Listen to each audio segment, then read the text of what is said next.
আসসালামু আলাইকুম। Skill nest চ্যানেলে আপনাদের স্বাগতম। আমরা অনেকেই মাইক্রোসফট ওয়ার্ড ব্যবহার করে অভ্যস্ত, কিন্তু বর্তমান সময়ে গুগল ডক হচ্ছে সবচেয়ে জনপ্রিয় এবং স্মার্ট মাধ্যম। কেন? কারণ এতে ফাইল হারানোর ভয় নেই এবং যে কোনো জায়গা থেকে অ্যাক্সেস করা যায়। আজ আমি আপনাদের দেখাবো কিভাবে প্রফেশনাল উপায়ে আপনার প্রথম ডকুমেন্ট তৈরি করবেন এবং তা সেভ করবেন। চলুন শুরু করি।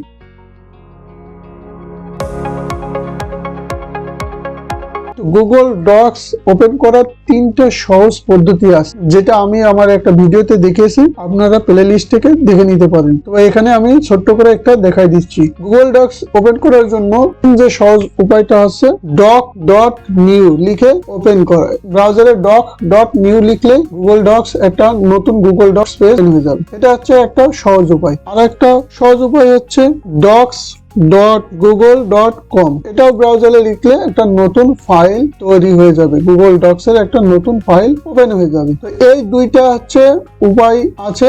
আর একটা উপায়, সহজ উপায়, যেটা করা সবসময়ই ভালো, যে আপনি আপনার গুগল ডক্স ফাইলটা কোথায় রাখলেন সেটা খুঁজে পেতে সহজ হবে এবং অর্গানাইজ করে রাখতে ভালো হবে। তো সেটার জন্য আপনারা ব্রাউজারে অবশ্যই এই তিনটা উপায়ে গুগল ডক্স ওপেন করতে গেলে ব্রাউজারে জিমেইল দিয়ে লগ ইন করে থাকতে হবে। তো তৃতীয় নম্বর উপায়টা হচ্ছে গুগল জিমেইল দিয়ে লগ ইন করার পরে আপনারা এই 9 ডটে ক্লিক করলে, এই যে এখানে ড্রাইভ আছে, ড্রাইভে ক্লিক করলে এই নতুন পেজটাই চলে আসতে পারবেন। এখানে আপনি নিউতে ক্লিক করে এখানে আপনি গুগল ডক্স ওপেন করতে পারবেন অথবা ফোল্ডার তৈরি করতে পারবেন। আমরা ফোল্ডার তৈরি করলাম না, আমরা ডাইরেক্ট ড্রাইভের ভিতরে একটা গুগল ডক্স ওপেন করি। গুগল ডক্স এ ক্লিক করলে একটা নতুন গুগল ডক্স ওপেন হয়ে যাবে। যে আপনারা এখানে দেখতে পাচ্ছেন একটা নতুন গুগল ডক্স পেজ ওপেন হয়ে গেছে। তো আপনারা যদি docs.google.com দিয়ে যদি ওপেন করেন তাহলে এখানে অনেক স্টাইলিশ পেজ দেখাবে। এই ব্ল্যাঙ্ক পেজ আপনারা ক্লিক করলে একটা নতুন গুগল ডক্স পেজ ওপেন হবে।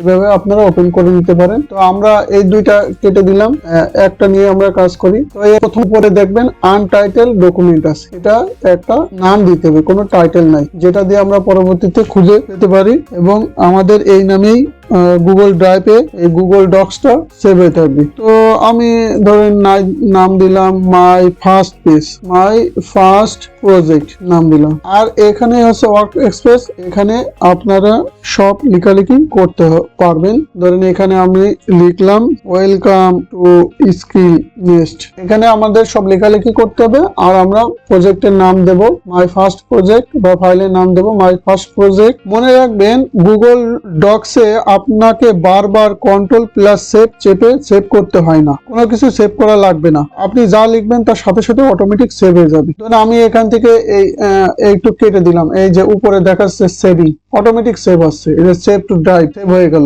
অটোমেটিক সেভ অপশনটাই হচ্ছে সবচেয়ে ভালো গুগল ডক্সে। আপনার লেখাকে সুন্দর করতে চাইলে আপনি ফন্টের স্টাইল, এই ফন্টের স্টাইল চেঞ্জ করতে পারবেন, কালার পরিবর্তন করতে পারবেন, বা এগুলো বোল্ড, ইটালিক, আন্ডারলাইন করতে পারবেন, অ্যালাইনমেন্ট ঠিক করতে পারবেন। তো আমরা যদি এখানে কোন হচ্ছে ফন্টে লিখবো, এই ফন্ট গুলো এখান থেকে চেঞ্জ করতে পারবো। সাধারণত ইংরেজি টাইমস নিউ রোমানটাই বেটার হয়। আমরা ফন্ট সাইজ এখানে দিয়ে দিলাম 14 সাইজ দিয়ে দিলাম। আমরা এটা বোল্ড করতে পারবো, ইটালিক করতে পারবো, আন্ডারলাইন দিতে পারবো। আমরা এটার কালার চেঞ্জ করে দিতে পারবো। ধরুন আমি লাল কালারে লিখলাম এটা। এইভাবে আমরা পরিবর্তন বা স্টাইলিশ করতে পারি। তাছাড়া এটারে অ্যালাইনমেন্ট ঠিক করতে পারি। অ্যালাইনমেন্ট এখন বামে আছে, আমরা মিডলে দিতে পারি, আমরা বাম পাশে দিতে পারি, ডান পাশে দিতে পারি। আমরা হচ্ছে দুই পাশে সমান করে লিখতে পারি। যদি আমাদের একটা পেজে অনেক লেখা থাকে তাহলে আমাদের অ্যালাইনমেন্ট জাস্টিফাই করার প্রয়োজন পড়ে, জাস্টিফাই করে দিতে পারি। তাছাড়া আমরা লেখাগুলোকে হেডিংও করতে পারি। এটা নরমাল টেক্সট হিসেবে আছে, এখানে যে টাইটেল বা হেডিং হিসেবে দিতে পারি। আমরা যদি টাইটেল অ্যাপ্লাই করি তাহলে একটু বড় সাইজ হবে, এটা টাইটেল হিসেবে পূর্ণ করবে গুগল ডক্স, বা হেডিং 1 2 3 এভাবে হিসেবে কাউন্ট করবে। এভাবে আমরা সিলেক্ট করে দিতে পারি। এখন গুগল ডক্স যেহেতু আমরা ক্লাউডে সেভ থাকে এবং ক্লাউডে কাজ করে থাকি, যদি কোনো সময় এই ফাইলটা প্রিন্ট করা প্রয়োজন পড়ে বা ডাউনলোড করে মেইল করা প্রয়োজন পড়ে তাহলেও আমরা ডাউনলোড ডাউনলোড করে মেইল করতে পারি বা ডাউনলোড করে নিতে পারি। ডাউনলোড করতে গেলে এই যে ফাইলে যেতে হবে, ফাইলে যে